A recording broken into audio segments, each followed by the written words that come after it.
This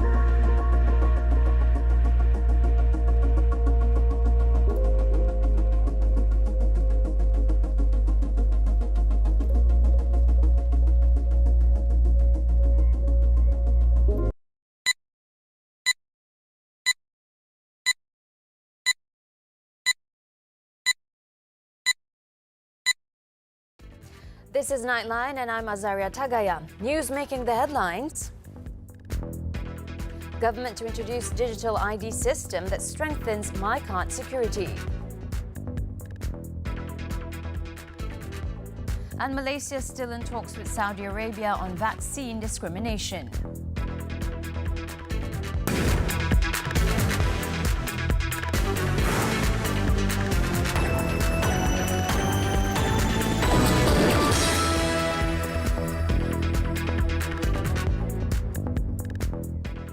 Good morning. In a bid to curb identity fraud, the government will introduce the Digital Identity or Digital ID initiative. Home Minister Datuk Sri Hamzah Zainuddin said the planning and implementation process has begun in 2021 and was expected to be fully implemented in 2024.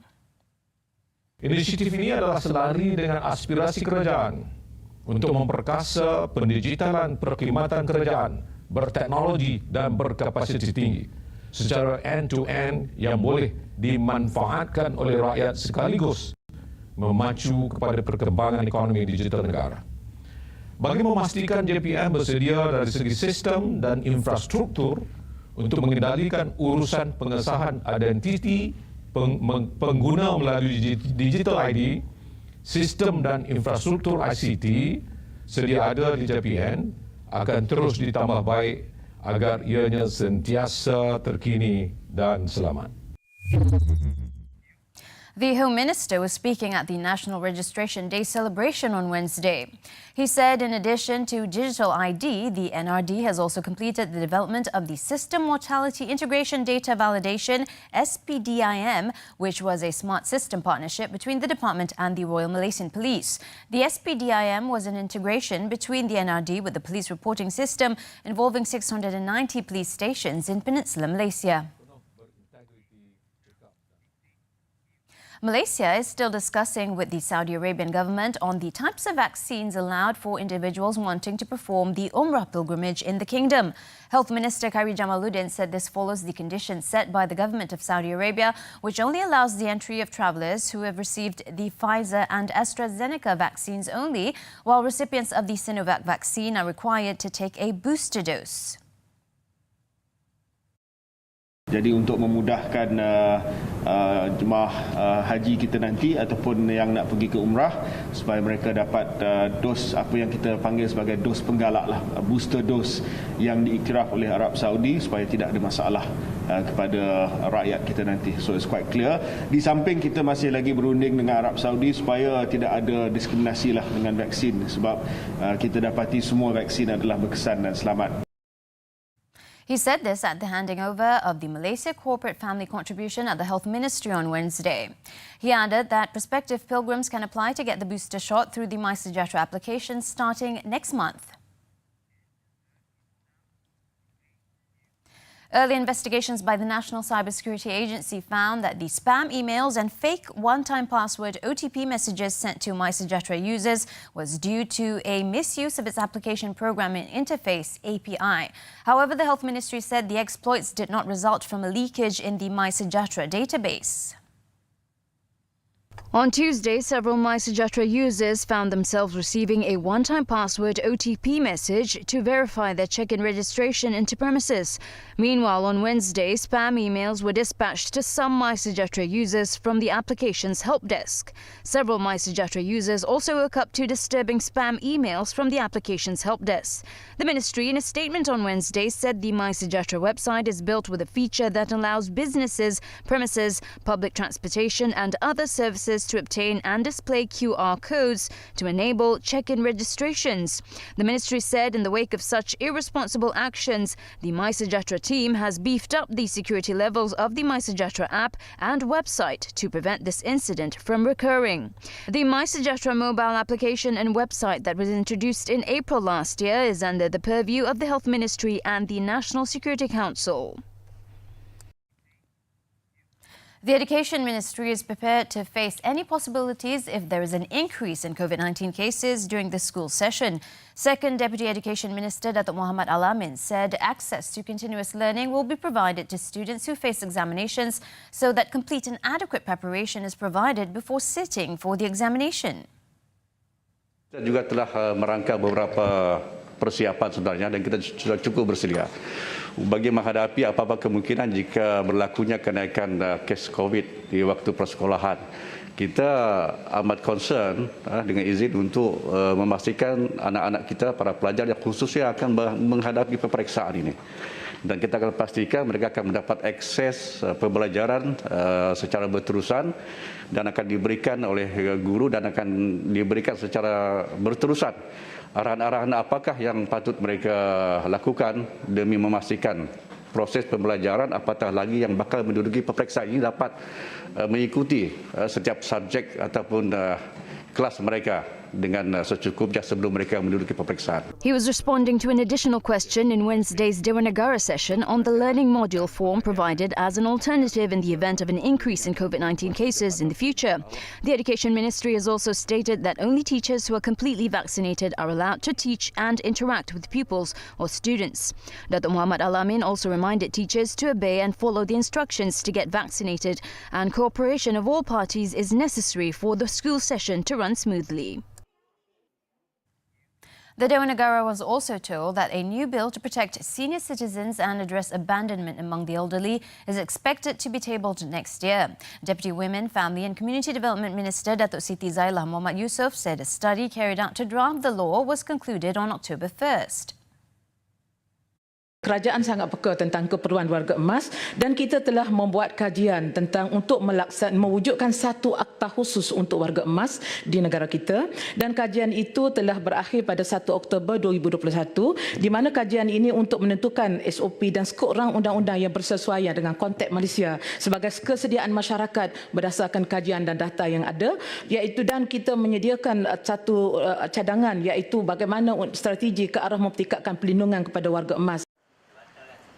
Datuk Siti Zailah also noted that the ministry aimed to increase the number of nursing homes for the elderly people in the country. As of August 2021, a total of 49,675 seniors have registered with 143 existing senior citizens activity centres nationwide, and this year the government has allocated an additional 10 more new senior citizen activity centres. Also at the Dewan Negara, the second Deputy Finance Minister stressed that the labelling for Timah hard liquor, which has been embroiled in controversy recently, was approved by the Health Ministry. Yamani Hafiz Musa said Wine Park Corporation, the firm that founded the whisky, has been an existing excise licence holder since 2003. Timah ni dalam kita punya rekod dia dikeluarkan oleh satu syarikat yang bernama Wine Park Corporation Sdn Bhd. Dan syarikat tersebut adalah merupakan pelesen excise sedia ada sejak tahun 2003. Dan arak Timah ini merupakan sejenis arak jenis compounded hard liquor whisky yang dikeluarkan dengan jenama dan label Timah. Oleh demikian, ianya bukan satu produk baru atau mahupun satu lesen baru yang dikeluarkan oleh JKDM. Dan pelabelan produk tersebut adalah diluluskan di bawah KKM, bukan JKDM. He was responding to a question from Senator Datuk Paul Igai. Yamani also acknowledged that it was a sensitive matter and said he was unsure which ministry would be able to retract the licence to sell the liquor. 2022, a critical year for Malaysia, jump-starting an economic recovery and rebuilding fiscal resilience, minimising economic scarring, and assisting those hard hit by COVID-19. What to prioritise in the 2022 budget with Socio-Economic Research Centre Executive Director Lee Heng Jui on Money Matters this Saturday at 5 p.m. only on TV3. The government has granted service tax exemption to ensure that the hotel industry is able to survive. To date, accommodation premises operators have benefited 2.34 billion ringgit from the government initiative. Sektor pelancongan telah menerima impak yang teruk sejak penularan pandemik COVID-19 berikutan sekatan perjalanan dan penutupan sempadan antarabangsa. Untuk mengurangi impak ini, berbagai inisiatif dan pakej rangsangan telah disediakan untuk para usahawan yang terlibat dalam industri pelancongan supaya mereka mampu bertahan dalam tempoh krisis ini. Among other initiatives to support the tourism sector include individual income tax relief up to 1,000 ringgit on tourism expenses and full tax exemption. The government has also allocated 600 million ringgit in the form of special financing for SMEs and micro traders in the tourism sector. 688 applications have been recorded, with 337 approved, with total financing of 66.9 million ringgit. The Malaysian Association of Tour and Travel Agents, MATA, hopes the upcoming 2022 budget will be generous towards the tourism industry, with specific assistance for tour operators and travel agencies who have contributed significantly to its development. MATA President Datuk Tan Kok Leang said rehabilitating tourism businesses involved providing soft loans for companies to rebuild an infrastructure that had collapsed, retrain and retain staff, as well as provide support to meet consumer expectations and enhance Malaysia's competitiveness as a preferred destination. Datuk Tan said that due to the COVID-19 pandemic, current tourism strategies will be local before global. As such, the 2022 budget, he said, should focus on providing travel stimulus packages and tax incentives for personal and corporate travel. The National Budget 2022 must focus on rehabilitating tourism businesses, provide domestic travel stimulus, sustaining the workforce, boosting domestic demand, funding for international branding for Malaysia as a safe travel destination, and preparing for international arrivals. MATA hopes that the budget will be generous towards the tourism industry with specific and targeted assistance, especially for the tour operators who have been a main contributor and catalyst to the development of the tourism industry. Datuk Tan added that given the limitations of domestic tourism, the government must fast-track the framework and travel solutions to expedite opening the border for international tourists. He noted that MATA had submitted its proposals and wish list to the Finance Ministry for the 2022 budget to urgently help a critically injured economic sector and its stakeholders. The Travel Association had urged the Finance Ministry to set up a Tourism Recovery and Growth Fund to provide financial support to all stakeholders and private sector companies in the tourism industry to restart, revive, sustain and grow their respective sectors now and into the future. The fund should provide at least 5 billion ringgit for a start as a soft loan facility with 1.0% interest and a repayment period of 7 years. MATA also informed the government that the revival of the tourism industry needed a clear strategic roadmap for the reopening of international borders with set regulations and safe travel protocols. It said while domestic travel is important, it would not be enough to sustain the overall tourism industry. Two drug trafficking syndicates foiled in Johor with seizure of drugs worth over 15 million ringgit. Details when we return.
Back with us on Nightline, the Kuala Lumpur High Court was told on Wednesday that no one had prevented former One Malaysia Development Berhad 1MDB Chief Executive Officer Arul Kanda Kandasamy from attending the Public Accounts Committee PAC proceedings to explain about the company's final audit report.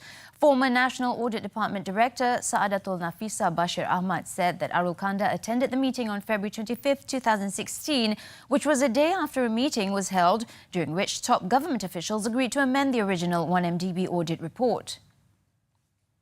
Saadatul Nafisa said this during examination-in-chief by lead prosecutor Datuk Sri Gopal Sri Ram in the trial of former Prime Minister Datuk Sri Najib Tun Razak and Arul Kanda for alleged tampering of the 1MDB final audit report.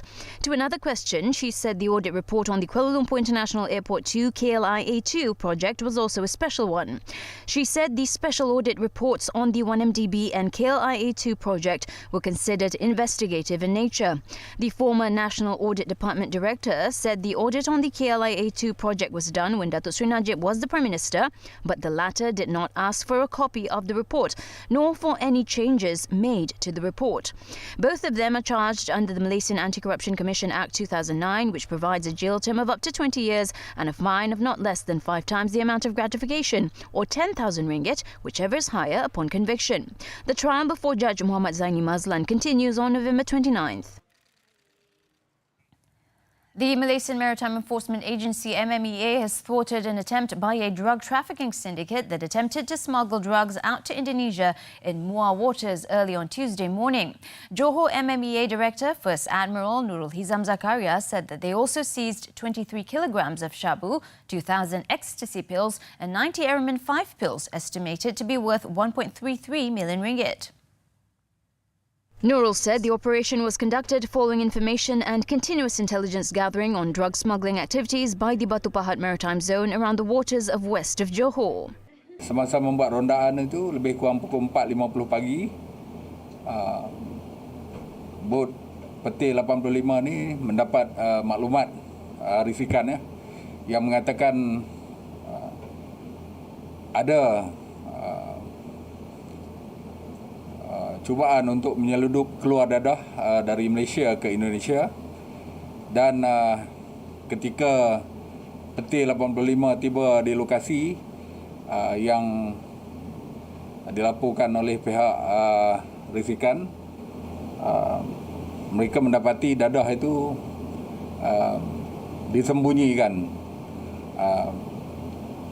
di satu tempat ataupun dia panggil togok 10 ataupun kelong lah.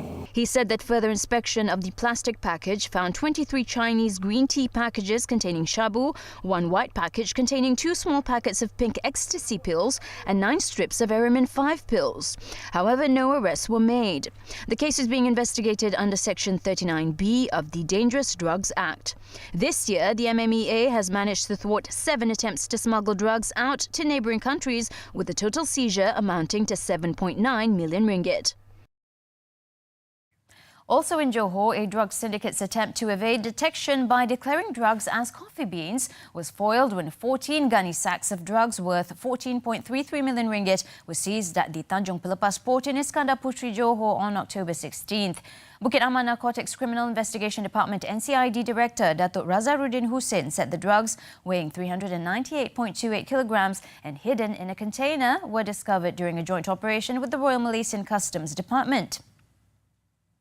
Datuk Razaruddin said the police were alerted by the Philippine Drug Enforcement Agency on a container from Guatemala that was expected to pass through Tanjung Pelepas Port before heading towards the Philippines that was believed to be carrying methamphetamine. Apabila kontainer ini dibuka, kita dapati daripada 100 guni yang diisytiharkan sebagai kopi, biji kopi yang sepatutnya dihantar ke Filipin, di celah 100 guni itu dia ada lebih kurang 6 pelet, di celah itu terdapat 14 bungkusan yang berisi dadah yang saya katakan tadi. He said this is the first of such a case at the Tanjung Pelepas port. Datuk Razaruddin added that police believe the syndicate was carrying out their smuggling activities using sea routes from a foreign country and making Malaysia a transit before smuggling the banned substances to a third country. However, he said no arrests have been made so far, and police are currently conducting further investigations as well as waiting for more information from the Philippine Drug Enforcement Agency for further action. In Pulau Pinang, 2 factories processing tofu and traditional shrimp paste in Seberang Perai Utara were ordered to close for 14 days. State Health Department's Food Safety and Quality Division Environmental Health Officer Muhammad Wazir Khalid said the action was taken through the Ops Bersih conducted by the division, which also issued a compound of 12,000 ringgit against the business operators involved. Lantai memang sepatutnya dia bersih, dia tidak licin sebab yang pertama dari sudut kebersihan dan kedua dari sudut keselamatan pekerja itu sendiri. Dan kita dapati memang kotor dan licin. Itu yang kita mengeluarkan notis penutupan lah. Dan kita juga mendapati terdapat najis tikus kedua-dua premis. He said during the check they found that the tofu was kept at an inappropriate place, in addition to slippery floor conditions that could pose a hazard to workers. Meanwhile, at the shrimp paste factory, the authorities found that the environment there was not conducive, with dirty processing equipment and the use of the halal logo was dubious. In addition, almost 10 workers from the 2 factories also did not take the typhoid injections and did not wear the personal protective clothing that is suitable to handle the products. Inspection by the Seberang Perai City Council also found that it was operating without a business license and was subject to action. The factory operators were ordered to shut the premises until November 2nd. After the break, Japan's Mount Aso volcano erupts, prompting warnings.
We're back now with foreign news. A Japanese volcano has erupted, spewing ash several miles into the sky, prompting officials to warn people to stay clear of the threat of lava flows and falling rocks. Mount Aso, a tourist destination on the country's main southern island of Kyushu, spewed plumes of ash 3.5 kilometers high on Wednesday when it erupted at about 11:43 a.m. local time. The eruption prompted the Japan Meteorological Agency to raise its alert level for the volcano to 3 on a scale of 5, telling people not to approach, and warned of a risk of large volcanic blocks and pyroclastic flows within a radius of about 1 kilometer around the mountain's Nakadake crater. The agency added that the pyroclastic flows could widen to areas within about 2 kilometers and also warned people of possible large cinders. So far, there were no immediate reports of casualties or damage. A bomb attack on a bus carrying troops in the Syrian capital Damascus has killed at least 14 military personnel and wounded 3 others. The attack early on Wednesday was the deadliest in Damascus in years and a rare event since government forces captured suburbs formerly held by opposition fighters in Syria's 10-year-long conflict. Officials said the attack occurred during rush hour when people were heading to work and school. 2 explosive devices went off as the bus was near the Hafiz Al-Assad Bridge, and a third device was defused by an army engineering unit in what officials said was a terrorist blast. It was reported that the bombs had been planted on the bus itself. So far, there was no immediate claim of responsibility for the attack.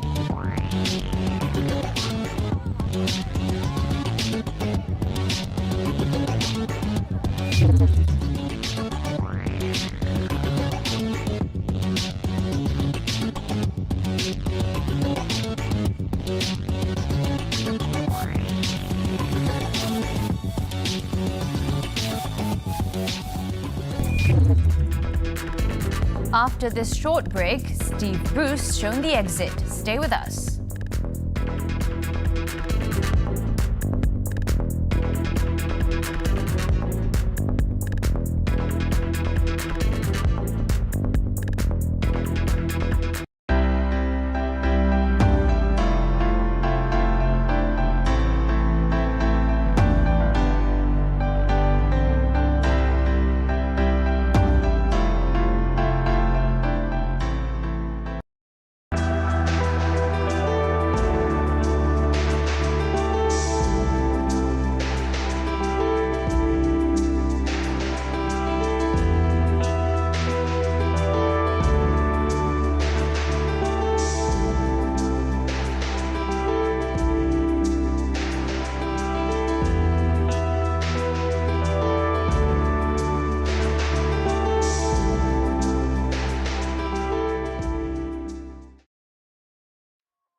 Sports, football, the English Premier League. Manager Steve Bruce has left Newcastle United by mutual consent just 13 days after the Saudi Arabia-backed £305 million takeover of the club was completed. The 60-year-old took charge of his 1,000th match as manager in Sunday's 2-3 defeat by Tottenham, his only game as the Magpies' boss under the new owners. Bruce said there had been highs and lows and that he hoped the new owners could take the club forward. Graham Jones will take interim charge of the Premier League side. The Tyneside club have made a winless start to the Premier League season and sit second from bottom after 3 draws from their opening 8 games. Still on football, the AFC Champions League, Al Hilal reached their 3rd final in 5 years after bringing down 10-man Al Nassr 2-1 in a thrilling Riyadh derby. Moussa Marega opened the scoring for Al Hilal with his first AFC Champions League goal in the 17th minute. Al Nassr suffered a further setback on the stroke of half-time when Ali Al-Lajami was sent off for a high-footed tackle on Marega. Despite their numerical disadvantage, Al Nassr came out fighting in the second half and equalised through Anderson Talisco in the 50th minute.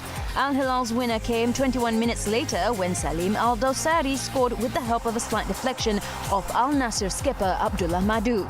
A last-gasp attempt from Madu just before the final whistle went wide and Al Hilal held on to claim a hard-fought victory. They await the winners between Korea Republic rivals Pohang Steelers and defending champions Ulsan Hyundai, who meet in the second semi-final on Wednesday.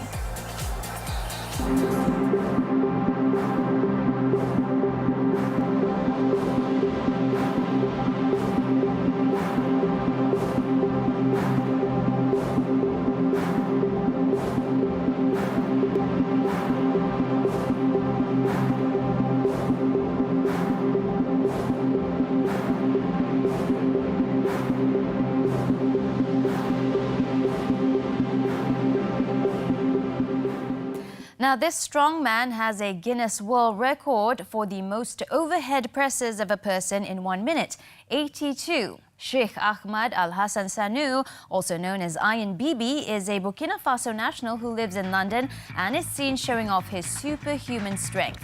Let's take a look as we wrap up Nightline this time around. I'm Azaria Tagaya. Thank you for watching and stay safe.